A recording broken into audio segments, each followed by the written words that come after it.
pujian kami sebagai rasa ucapan syukur dan terima kasih atas kebaikan Tuhan. Dan pada saat yang kami rindu untuk mendengarkan sabda kebenaran firman Tuhan. Belajarlah Tuhan di tengah-tengah kami. Kami meningkat setiap kuasa-kuasa yang bukan berasal daripada Tuhan, yang hendak mencuri setiap sabda Tuhan firman Tuhan dan menghambat setiap benih kebenaran Tuhan dan bertumbuh, berakar dan berbuah lebat di dalam kehidupan kami. Dan kami pakaikan di tahun-tahun dalam nama Yesus, nama yang berkuasa di bumi maupun di surga. Dan kami muliakan di setiap urusan nafas hidup yang sama-sama siap untuk menyatu kebenaran firman Tuhan. Katakan haleluya.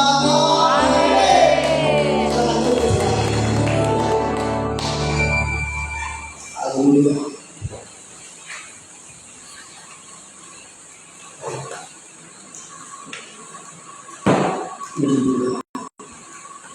Apa kabar saudara? Baik, haleluya. Kalau hari ini kita dalam keadaan baik, patutlah kita mengucap syukur kepada Tuhan. Kalaupun hari ini kita dalam keadaan tidak baik, kita juga tetap patut mengucap syukur kepada Tuhan. Karena Dia Tuhan yang selalu baik, dulu, sekarang, sampai selamanya di dalam hidup saudara dan kehidupan saya. Bapak Ibu, saudara-saudara, jemaat keluarga besar GPS Pemulihan yang sangat dikasihi dan diberkati oleh Tuhan.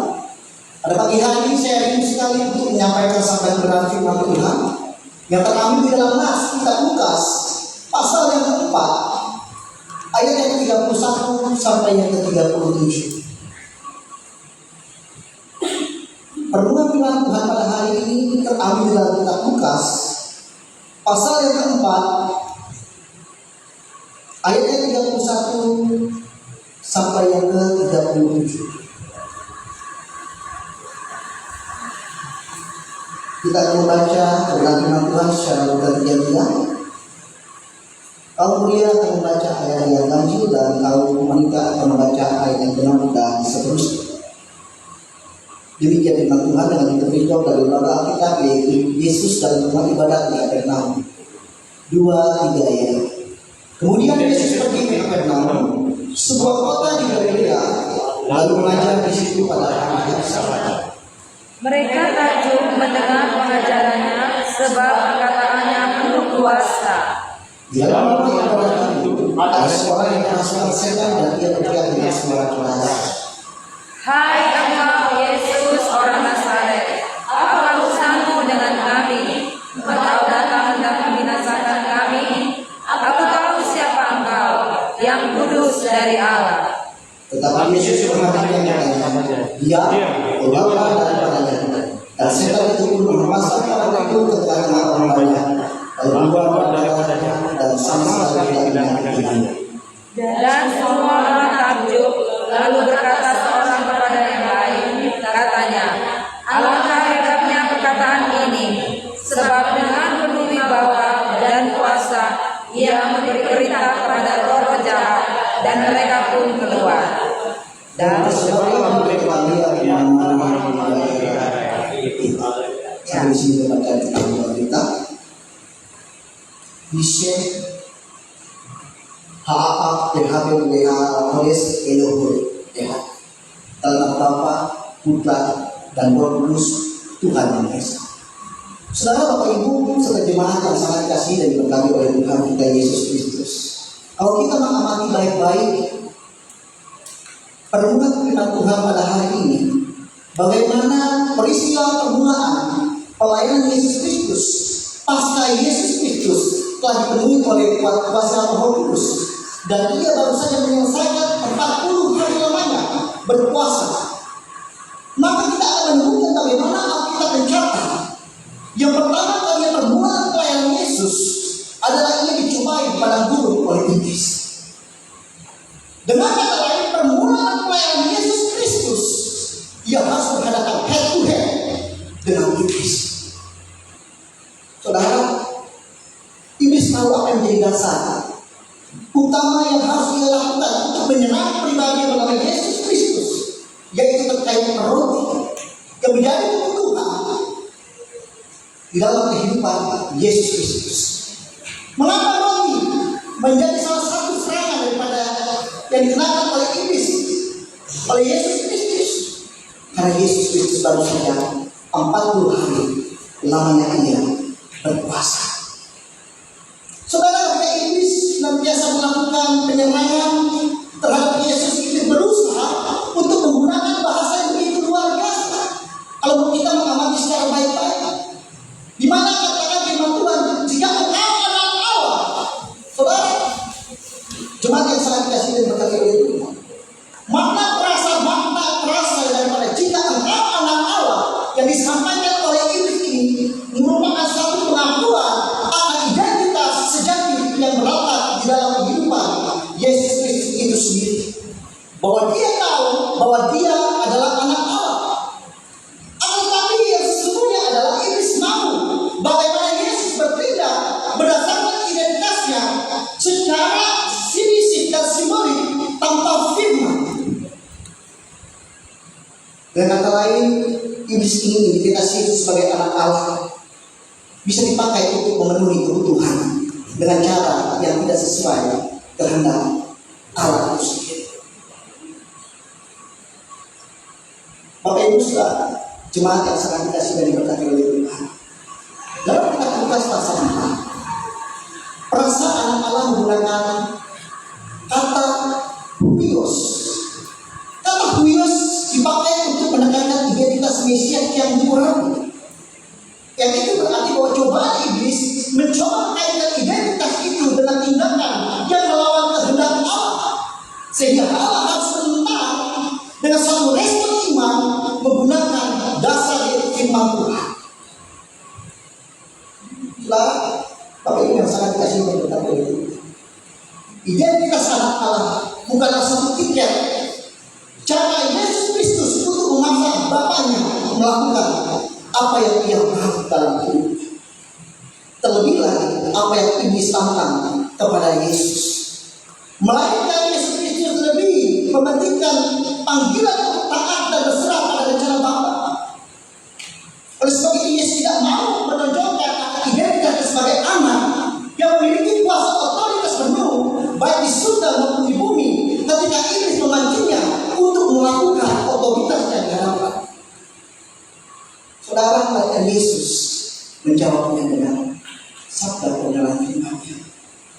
Dan Tuhan berkata dalam Lukas pasal 4 ayat 4, jawab Yesus kepadanya, ada tertulis manusia hidup bukan dari roti saja.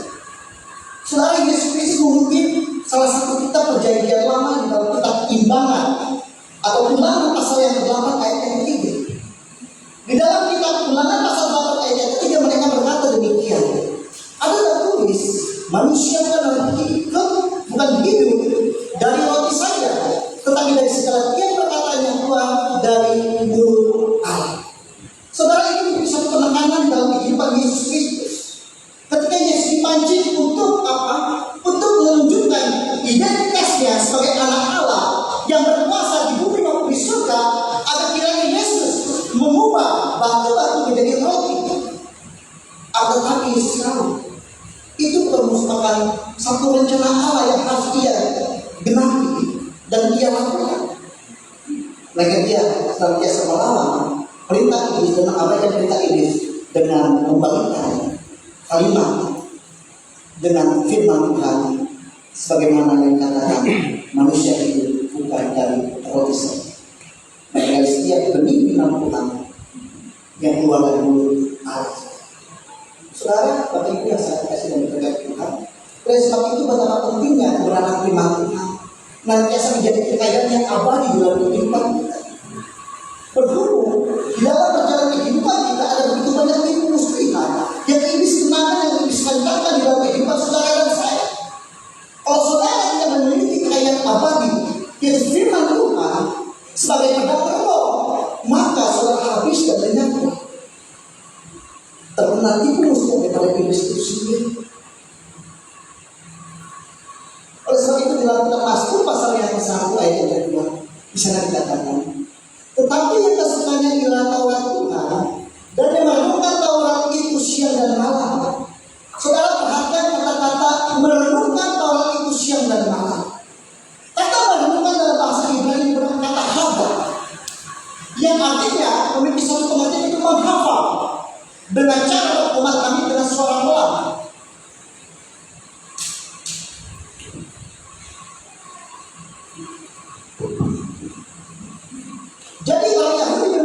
kebiasaan, ketika mereka baru saja mengikuti peribadatan di sinagoge atau di bait Allah, orang-orang Yahudi kalangan menengah ke bawah, dia tidak memiliki untuk membeli kertas papirus mencatat setiap firman Tuhan yang disampaikan oleh orang Yahudi. Sehingga apa? Mau tidak mau orang-orang Yahudi dari kalangan menengah ke bawah, dia harus menghafal firman Tuhan itu, menghafal firman Tuhan itu. Sehingga ketika mereka baru saja mendapatkan menerima pengajaran daripada rabi-rabi orang Yahudi, ketika mereka pulang, mereka menghafal setiap benih firman Tuhan yang diajarkan oleh rabi-rabi orang Yahudi. Seperti halnya ketika dia mendengar, jangan ada padamu kepala bayi di hadapanmu. Saudara, di sepanjang perjalanan ketika orang Yahudi itu pulang dari sinagoge ke rumahnya, dia memperkatakan kebenaran firman Tuhan itu. Tapi firman Tuhan berkata, jangan ada padamu Allah lain di hadapanmu. Tapi firman Tuhan berkata, jangan ada padamu Allah lain di hadapanmu. Dan ketika orang Yahudi ini pergi ke ladang, pergi ke tempat-tempat pusat perbelanjaan, mereka mengulangi lagi, mereka menghafal lagi kebenaran firman Tuhan itu, sampai pada akhirnya orang Yahudi itu memiliki satu penghafalan yang dimana firman itu melekat di dalam pikirannya dan hatinya. Jadi saudara, Bapak Ibu yang sangat kasih dan berkata oleh Tuhan, itulah fungsi dari kata-kata merenungkan firman Tuhan. Oleh sebab itu kita diajak oleh firman Tuhan bagaimana kita sebagai orang percaya memiliki satu kegemaran untuk merenungkan firman Tuhan siang dan malam. Karena firman Tuhan mengetahui bahwa saudara dan saya tidak dapat sanggup untuk melakukan peperangan yang senantiasa kita hadapi di dalam tengah-tengah dunia ini. Adalah peperangan yang kita hadapi adalah lawan di dalam roh. Saudara, kalau Yesus saja yang penuh dengan roh, dia dipenuh di dalam roh, dia dicobai oleh iblis dalam kehidupan. Dan ketika ada firman di dalam kehidupan Yesus, maka iblis menarik diri. Atas bagaimana dengan kehidupan saudara dan saya. Bapak Ibu yang sangat dikasih dan berkati oleh Tuhan kita Yesus Kristus. Jadi ketika permulaan pelayanan Yesus setelah jadi coba oleh iblis dan Yesus menang atas percobaan itu, Yesus menjalankan misi Bapaknya untuk memberitakan kabar baik. Yesus memerintahkan misi Bapaknya yaitu untuk menyampaikan karya keselamatan, yang dimana setiap orang yang percaya pada Yesus Kristus akan memperoleh hidup yang kekal. Walaupun di dalam perjalanan permulaan pelayanan Yesus, saudara dapat membaca di dalam pasal yang keempat, maka Yesus tidak menutup kemungkinan ada begitu banyak tantangan yang senantiasa datang pada saat permulaan pelayanan Yesus ketika dia ada di muka bumi ini, saudara. Dan salah satunya adalah penolakan. Saudara, perhatikan baik-baik pasal ini. Ketika Tuhan Yesus dipenuhi dengan roh, dia berpuasa selama 40 malam. Dan pada saat itu, permulaan pelayanan Tuhan Yesus adalah dia dijumpai kepada oleh iblis. Dan setelah itu dia mendapatkan satu penolakan. Tetapi saudaraku, Yesus yang kita kenal adalah orang yang sangat memiliki sikap fleksibel. Dia tidak mempertahankan ketika jadi orang di kota kelahirannya itu Nazaret, melainkan dia bertolak ke satu tempat lain. Mengapa dia harus bertolak ke tempat lain? Karena Yesus menganggap bahwa misi Bapa untuk memberitakan kabar baik tentang keselamatan, bagaimanapun tantangannya harus digunakan agar kiranya orang memperoleh keselamatan dalam hidupnya. Saudara Bapak Ibu yang sangat dikasih dan berkati. Singkat cerita, dari penolakan ia bertolak ke satu kota yang bernama Kapernaum yang menjadi perenungan kita pada hari ini. Kapernaum ini adalah salah satu kota yang dimana merupakan satu tempat yang sangat ramai karena para pedagang membawa sutra dan rempah-rempah dari Damaskus serta membawa hasil alam dan hasil laut dari laut Genesaret. Kota Kapernaum juga ini menjadi satu tempat persinggahan menuju ke Damaskus yang dimana itu menjadi tempat tinggal para pejabat-pejabat Romawi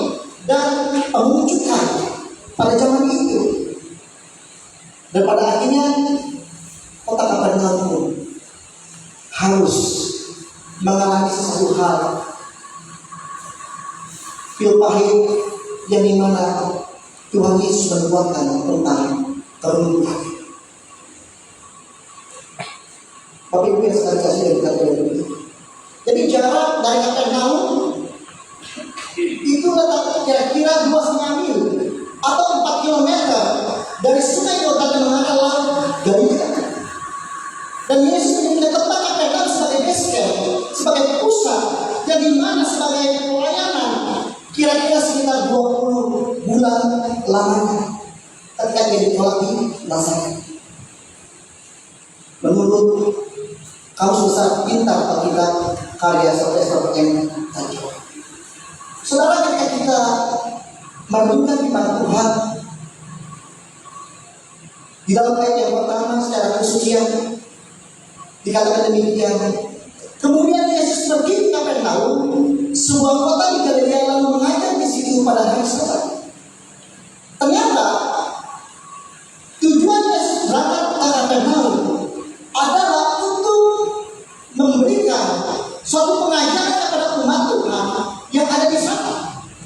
Dan ketika Yesus Kristus memberikan suatu pengajaran kepada umat Tuhan yang ada di Kapernaum, dan pada saat itu ketika pengajaran didengar oleh orang-orang banyak pada zaman itu, banyak orang yang takjub dan terpukau akan pengajaran Yesus Kristus. Saudara, pengajaran Yesus Kristus bukan suatu pengajaran yang disampaikan dengan kata-kata belaka saja, melainkan pengajaran yang disampaikan oleh Yesus Kristus bisa didasarkan dengan kuasa perkataan yang berasal otoritas daripada Allah di dalam kehidupan. Itu yang membuat orang-orang takjub terhadap pengajaran yang dilakukan oleh Yesus Kristus. Berbeda dengan pengajaran-pengajaran raja-raja yang lainnya. Mereka menyampaikan satu kabar berita, ajaran hukum-hukum Allah. Tetapi ketika mendarat kepada setiap umat Tuhan yang mendengar, mereka tidak memiliki dampak apapun yang dirasakan dalam hidup. Tetapi ketika Yesus Kristus melakukan pengajarannya di sinagoge, di bait Allah, dan ketika dia berbicara, pada saat itu orang-orang banyak takjub karena dia berkata-kata dengan penuh kuasa. Baik yang sangat kasih dari berbagai orang Yesus Kristus.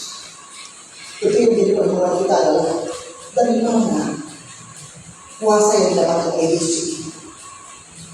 Saudara, kalau kita kembali melihat ke belakang di dalam pasal yang keempat, maka kita akan menemukan jawaban. Kuasa perkataan yang dimiliki, yang ada dalam diri Yesus, itu berasal karena Yesus dipenuhi dengan Roh Kudus. Karena Yesus melakukan firman Tuhan. Itulah yang membuat seorang pengajar yang bernama Yesus Kristus memiliki perbedaan dengan pengajar-pengajar pada umumnya.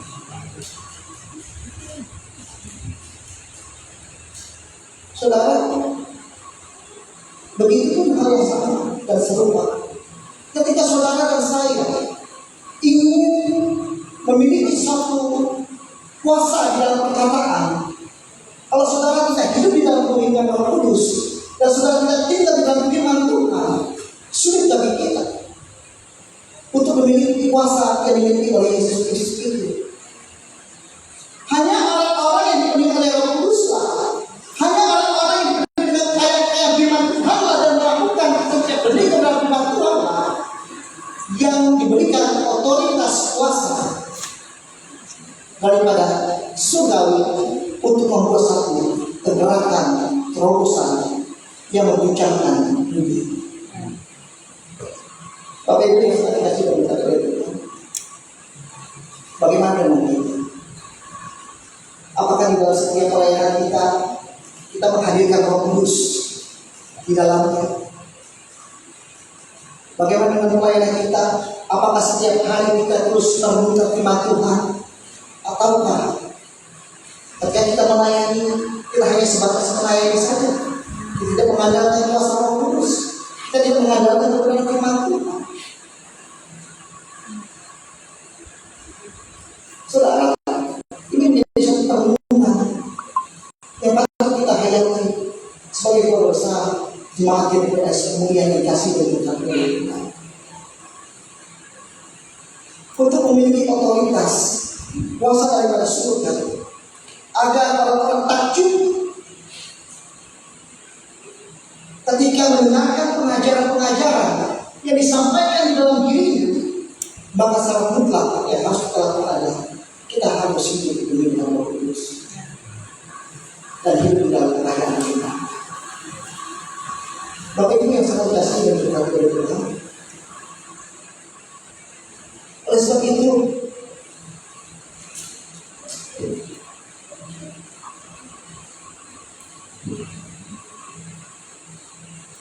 jangan jadikan Alkitab sebagai kotak obat.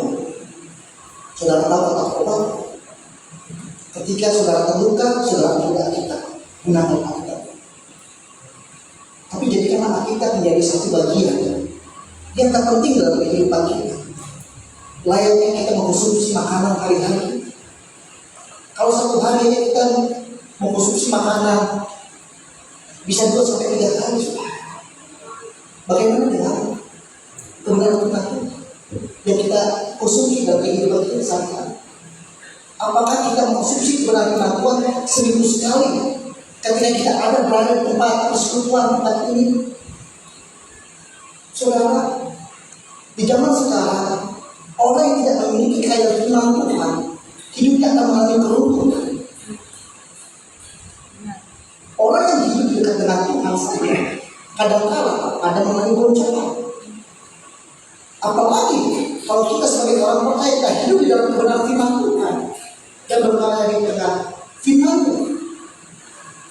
Itulah sebabnya ini yang membuat satu perbedaan antara pengajaran yang dilakukan oleh Yesus dengan pengajaran-pengajaran rabi-rabi pada umumnya pada zaman itu.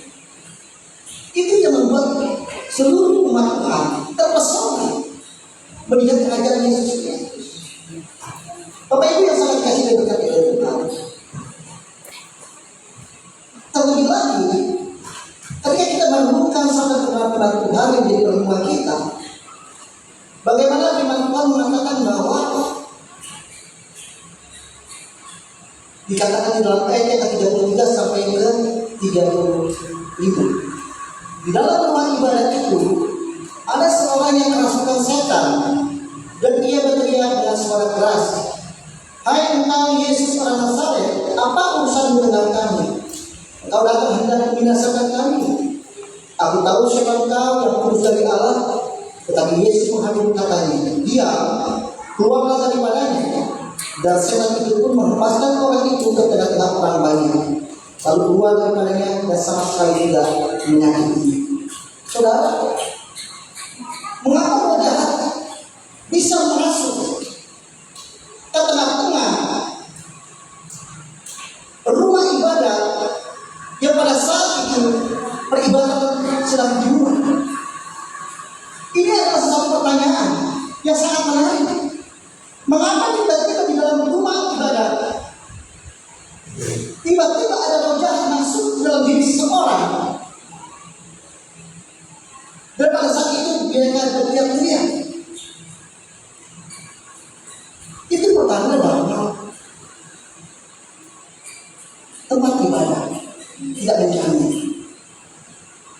dalam keadaan skenario tanpa ada roh jahat. Saudara, justru tempat ibadah inilah iblis senantiasa mengintip saudara dan saya.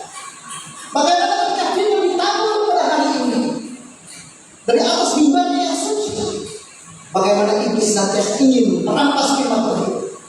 Akhirnya umat mengangkat oleh pertumbuhan di dalam diri kita. Tetapi ada sesuatu hal yang menarik di dalam renungan kita pada hari ini. Bagaimana ketika Alkitab mengatakan bahwa salah seorang yang kerasukan setan dan ia berteriak, saudara, artinya meskipun ada roh jahat di dalam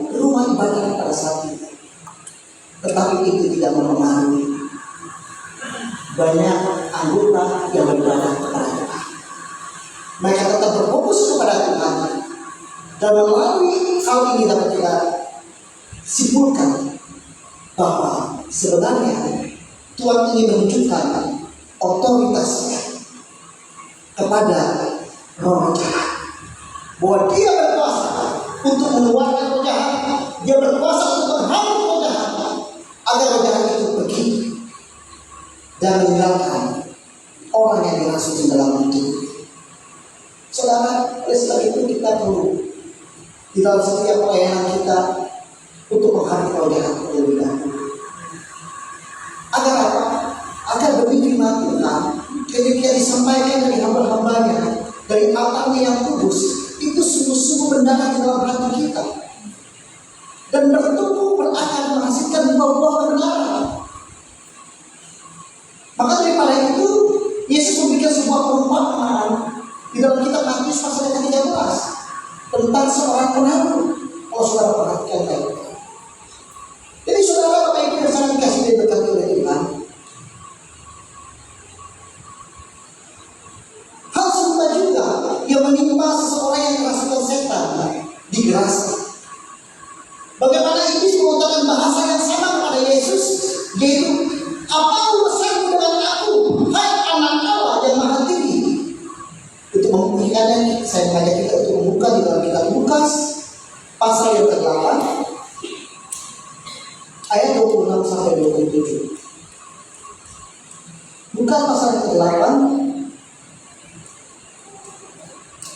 ayat yang ke-26 sampai yang ke-28. Mungkin salah seorang bisa membacakan kebenaran firman Tuhan ini. Lukas pasal 8 ayat 26 sampai yang ke-28. Lukas 8 ayat 26 sampai 28, demikian firman Tuhan. Dengan perikop Yesus mengusir roh jahat dari orang Gerasa.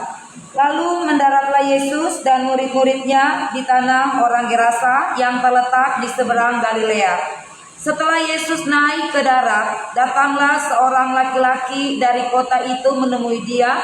Orang itu dirasuki oleh setan-setan dan sudah lama ia tidak berpakaian dan tidak tinggal dalam rumah, tetapi dalam pekuburan. Ketika ia melihat Yesus, ia berteriak lalu tersungkur di hadapannya dan berkata dengan suara keras, "Apa urusanmu dengan aku, hai Yesus, anak Allah yang maha tinggi? Aku memohon kepadamu supaya engkau jangan menyiksa aku." Terima kasih yang Tuhan mewakili kita untuk membacakan sabda kebenaran Tuhan. Saudara, jemaat di BPS kemuliaan yang sangat kasih dan dikasihi oleh Tuhan. Ketika kita mengamati pertemuan kita yang baru saja kita dengarkan, bagaimana iblis mengetahui bahwa kehadiran Yesus mengakibatkan dan membuat setan-setan terganggu. Kehadiran Yesus telah menghancurkan rencana iblis untuk membinasakan manusia. Itulah sebabnya iblis mengatakan, "Apa urusanmu dengan aku?" Saudara, memang ada waktunya yang dimana iblis ini akan dihakimi oleh Tuhan. Iblis ini akan dihancurkan oleh Tuhan sesuai yang tertulis di dalam sabda kebenaran firman Tuhan. Itu sebabnya ketika ada dua energi, yang pertama energi roh Allah, yang satunya energi yang berasal dari setan atau iblis, bertemu di satu tempat, maka ada satu hal yang terjadi, peperangan atau pertentangan di dalamnya. Oleh sebab itu Yesus tidak pernah memberikan panggung kepada iblis. Yesus tidak pernah memberikan panggung kepada setan ketika berada di dalam bayinya yang kudus. Pada bayinya yang kudus ada tempat di mana setiap umat boleh menerima pesan Tuhan yang sungguh ajaib, yang sungguh mulia untuk diterapkan, untuk dilakukan di dalam kehidupan dari hari lepas hari. Saudara, Bapak Ibu yang sangat kasih dan kita beri. Sehingga pengusir roh jahat menunjukkan bahwa Yesus memiliki otoritas melebihi kuasa daripada iblis yang biasa dihadapi orang melakukan ibadah. Itu sebabnya perlu kita pada hari ini memberikan sebuah pembelajaran. Yang pertama, pentingnya melakukan pembersihan di rumah ibadah dari kuasa-kuasa kegelapan. Karena dengan demikian firman Tuhan disampaikan kepada umat Tuhan agar umat Tuhan dapat dimampukan untuk melakukan kebenaran firman Tuhan. Pentingnya pembersihan atau pembersihan rumah ibadah dari kuasa-kuasa kegelapan. Karena dengan demikian firman Tuhan disampaikan oleh hamba-hamba Tuhan dari altarnya yang kudus, umat Tuhan dapat dimampukan melakukan kebenaran firman Tuhan. Jadi firman itu tidak dicuri oleh si jahat. Yang kedua, saudara, pembersihan di rumah ibadah menunjukkan bahwa Tuhan memiliki otoritas atas roh jahat. Amin. Saudara Bapak yang sangat kasih dari kita dalam perhubungan kita yang diambil dari kitab Lukas pasal 4 ayat 31 sampai yang 37, kita melihat bagaimana Yesus Kristus permulaan pelayanan ketika dia dipenuhi dengan Roh Kudus, ketika dia baru saja selesai berpuasa 40 hari lamanya, dia dicobai oleh iblis. Belum sampai di situ, ketika dia lagi melakukan permulaan pelayanannya, dia mendapatkan sebuah penolakan. Tetapi itu tidak membuat Yesus Kristus kehabisan cara untuk berhenti dalam menyampaikan kabar berita sukacita yang berasal dari Allah. Yesus tetap berjalan menjalankan misi Bapaknya, itu mengabarkan memberitakan kabar baik. Kita satu maksud tujuan agar setiap orang yang mendengar kabar baik itu dapat diselamatkan dari kebinasaan. Saudara,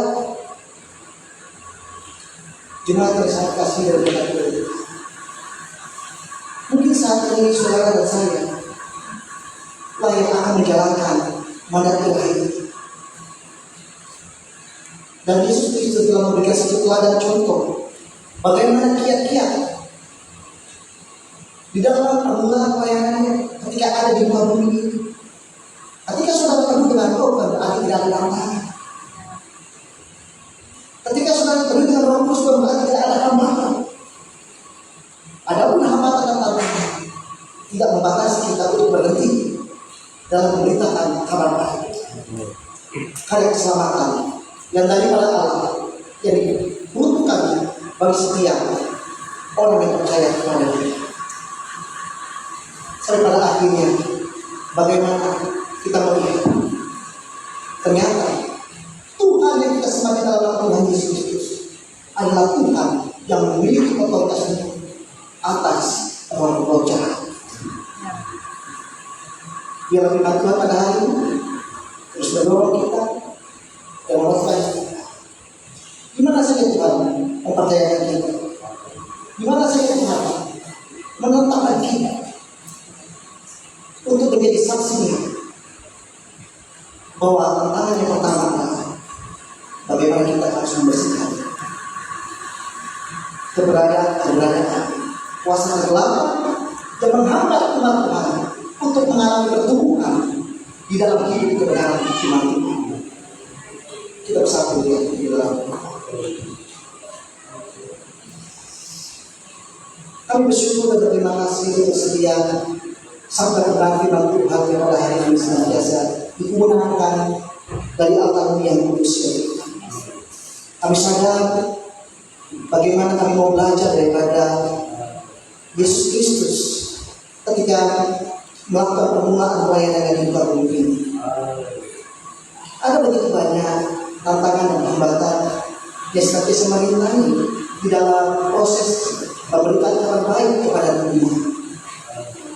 Seringkali roh jahat senantiasa mengganggu dan menutup semua akses agar kiranya orang tidak dapat menerima kabar baik, karya keselamatan yang dimana disediakan oleh Allah sejak dari awal mulanya. ya Tuhan. Ajar kami sebagai hamba-hamba Tuhan, sebagai orang percaya, untuk hidup dalam tuntunan kuasa Roh Kudus dan dipenuhi oleh Roh Kudus.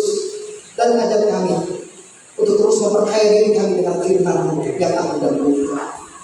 Sampai pada akhirnya kami dibangunkan sebagaimana yang Yesus lakukan. Setiap kehadiran kami mendatangkan sesuatu hal yang taju bagi orang yang lemah, kuatkan, yang sakit disembuhkan, yang melakukan demikian kita. Terima kasih Yesus. Haleluya.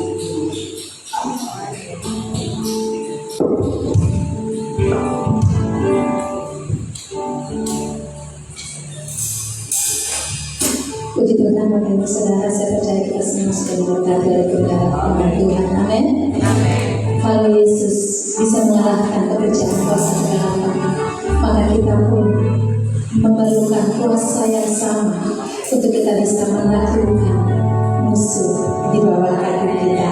Haleluya. Kita akan siapkan persembahan kita sambil persembahan dijalankan. Tiada terukur besar kasih setia Tuhan.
sekretaris Kakak Roni atau adik Efraim, saya persilakan.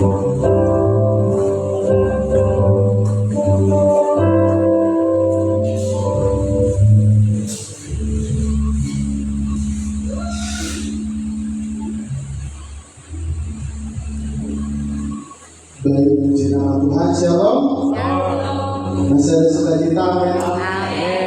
Mungkin hari ini wajah baru ya. Biasanya yang berdiri bicara-bicara sedikit beriman. Tapi kali ini mungkin saya harus menggeser posisi beriman dan bagi Tuhan diberikan kesempatan.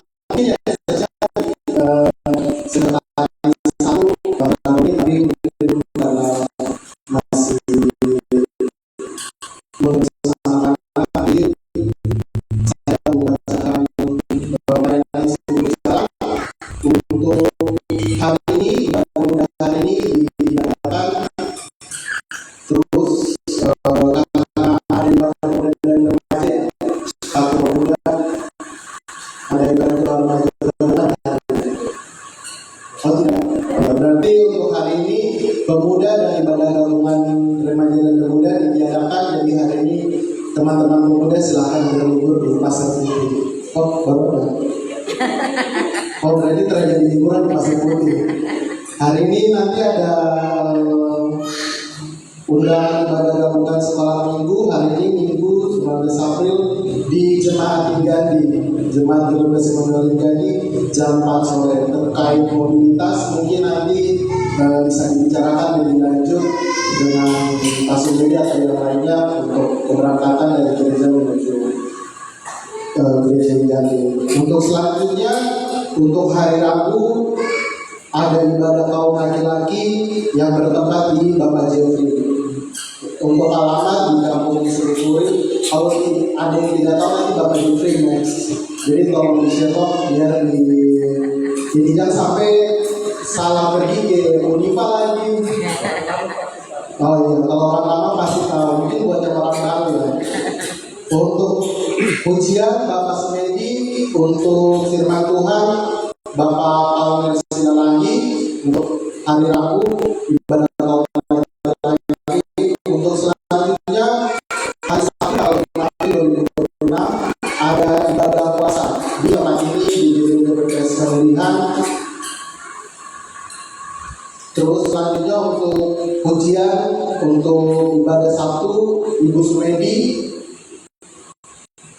Untuk firman Tuhan Bapak Sumedi. Wah, kolej yang sangat luar biasa suami istri. Oke. Untuk firman Tuhan di hari Sabtu akan lanjut di Keluaran 4 pasal 4 ayat 18 sampai 31. Kami mengimbau juga untuk kepada seluruh jemaat Tuhan agar dapat bergabung dalam ibadah bulan puasa, bukan hanya pelayan Tuhan tapi seluruh jemaat Tuhan yang ada di tempat ini. Untuk selanjutnya hari Minggu depan tanggal 26 April untuk ibadah di hari Minggu depan dimulai pada pukul 9.30 WIB. Dimulai setengah 10 di gedung gereja Presbyterian Manokwari, dan untuk ibadah minggu depan akan disertai dengan perjamuan kudus. Untuk dia saudara silakan baik. Untuk firman Tuhan Bapak Pendeta Yoram Padangsano. Untuk singer Ibu Sumedi dan saudari Belinda Kidi. Untuk musik Kakak Mario, Kakak Gabriel dan juga Adik Kevin. Untuk LCD Adik Kevin Aris, yaitu saya sendiri. Untuk penerima tamu dari keluarga Ali Armstrong dan Om Henry, sungguh luar biasa. Dua pasangan yang akan menyambut kita di hari ini berdepan. Oh iya, untuk hari minggu depan mungkin kami mengimbau kepada Bapak Ibu dan jemaat Tuhan untuk pakaian yang kita gunakan yaitu putih hitam, itu pakai putih dan celana hitam karena merupakan perjamuan kudus di hari minggu depan. Oleh itu kami mengimbau pelayanan dan diberikan juga kepada pelayan Tuhan pelayanan minggu depan. Untuk doa makan hari ini Adi Kevin Minggu, dan untuk tambahan untuk menunjang rencana keberangkatan Bapak Paul Silalangi dan keluarga ke Surabaya, maka mulai minggu depan akan diadakan ekstra kolekta. Untuk yang kedua, latihan musik untuk persiapan ibadah hari Minggu diatur oleh tim pelayan Untuk petugas cuci piring hari ini, kaum muda dan yang merasa muda jangan lari dari gereja, tapi langsung kita lakukan dapur samping kita cuci piring dapur satu. Oh iya, mungkin untuk hari ini apakah ada apa dari Kakak Tias dari Buya ini? Oh iya, mungkin akan ada penyampaian yang lanjut, jadi mungkin di akhir ibadah akan disampaikan sendiri dari Kakak Tias sampai Buya. Untuk pengumuman hari ini cukup sampai di sini. Untuk beberapa mungkin juga banyak arahan dari Bapak Ibu yang saya tadi. Sekian dan terima kasih Tuhan Yesus memberkati. Ya, baik Bapak Ibu, tak akhiri ibadah kita di siang hari ini. Saya undang kita bangkit berdiri. Sebentar doa berkat Bapak.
Karena perbuatanmu yang begitu besar dan perkasa, yang membuat kami terpesona dari hari-hari Tuhan.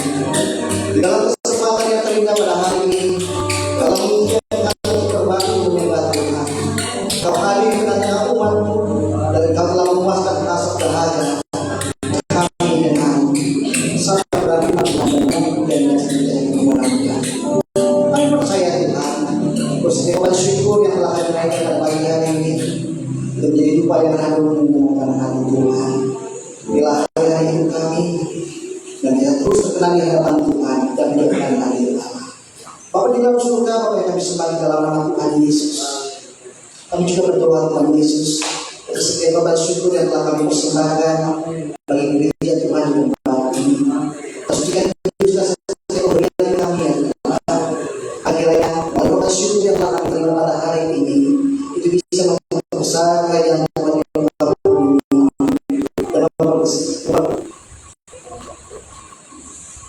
memuliakan pekerjaan Tuhan di tempat ini. Bapa di dalam surga,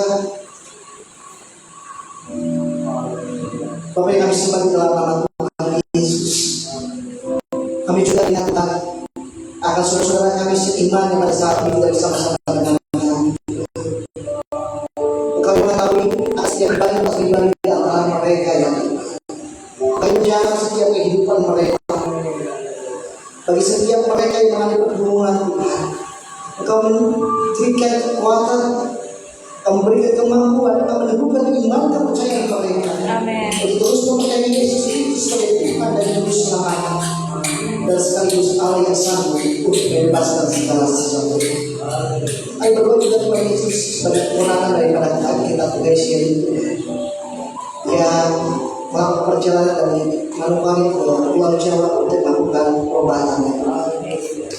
Setiap sakit penyakit yang berizinkan terjadi di perjalanan kasih, izinkan Tuhan terima kasih. Kami percaya bahwa Allah merancangkan segala sesuatunya untuk kebaikan Tuhan. Biarlah sakit penyakit yang diizinkan ini membuat seluruh keluarga berhasil terlebih lagi menaruh pengharapan kepada Tuhan. Karena hanya Tuhanlah yang patut untuk diandalkan. Tidak ada yang lain dalam hidup ini. Karena Tuhan selalu memberikan kepastian ketika kami berserah kepada Tuhan. Karena Tuhan akan senantiasa turun tangan melakukan karya yang semuanya ajaib. Kami menyadari Tuhan, seringkali dalam masa-masa penantian kami menghadapi pergumulan, sakit penyakit, iman kami menjadi satu ajang pertaruhan kepada Yesus Kristus. Tetapi kuasa Roh Kudus yang membuat kami meneguhkan dalam percaya kami untuk dapat bersukacita dan mengucap syukur di dalam segala hal. Sampai pada akhirnya, dampak daripada mengucap syukur kami melihat pujian Tuhan nyata. Terima kasih ya Bapak, terima kasih Yesus. Kami berdoa juga Tuhan bagi bangsa dan negara kami Indonesia tercinta. Memberkati mulai dari Presiden, Wakil Presiden, seluruh menteri kabinet yang ada, TNI Polri, dalam menjalankan tugas dan tanggung jawab mereka sebagai mandat ilahi, sebagai wakil Allah yang telah Tuhan tempatkan di tengah bangsa dan negara kami. Kami berkati Presiden Bapak Insinyur Bapak Prabowo, kami berkati Gibran Raka Buming Raka, bahkan seluruh jajarannya Tuhan. Biarlah kau takut akan Tuhan menjadi bagian dalam setiap kehidupan para pemimpin bangsa dan negara kami. Sehingga di dalam menjalankan tugas dan tanggung jawabnya, mereka boleh mengambil setiap keputusan dan kebijakan yang disertai takut akan Tuhan, dan itu mendatangkan hormat dan kemuliaan dari Tuhan. Tuhan, kami juga berdoa untuk kota kami, di mana Engkau menempatkan kami di tengah kota Manokwari. Kami berganti para pemimpin kota kami, oleh gubernur, wakil gubernur, bupati, wakil bupati sampai ke gubernur sekalipun. Engkau menjadikan para pemimpin kami sebagai wakil Allah yang tertempatkan di tengah kota kami ini, yang menjalankan roda pemerintahan yang ada. Di dalam setiap tantangan demi tantangan, hambatan demi hambatan, maka setiap keputusan kebijakan yang terlalu sulit untuk harus dikembang dan harus diputuskan, biarlah hikmat Tuhan senantiasa menerangi hati dan pikiran, sehingga setiap apapun yang menjadi keputusan, Tuhan memberikan satu bagian jadi mana jalan keluar solusi atas setiap permasalahan yang tampil yang dibeban oleh setiap orang. Terima kasih Bapak, terima kasih Yesus. Akhirnya bersyukur pada hari ini Tuhan. Kami senantiasa memohon kiranya berkat Tuhan dan curahkan kami. Bapak Ibu, serta saudara-saudara yang sangat kasih dan berkat oleh Tuhan, arahkanlah hatimu dan terimalah berkat yang berasal daripada Tuhan. Kiranya kasih karunia sangat murah yang berdasarkan Allah Bapa, Allah Putra dan Allah Roh Kudus nanti akan menyertai kita dari saat ini sampai selama-lamanya. Diberkatilah engkau dalam setiap kesehatan, diberkatilah engkau dalam setiap pekerjaan dan usaha. Apa yang terjadi dalam tanganmu, sampai baik dan benar kepada Tuhan. Tuhan kiranya membuat tingkah-tingkah berkat Allah. Berkat dari segala timur selatan barat dan curah dalam hidup. Dalam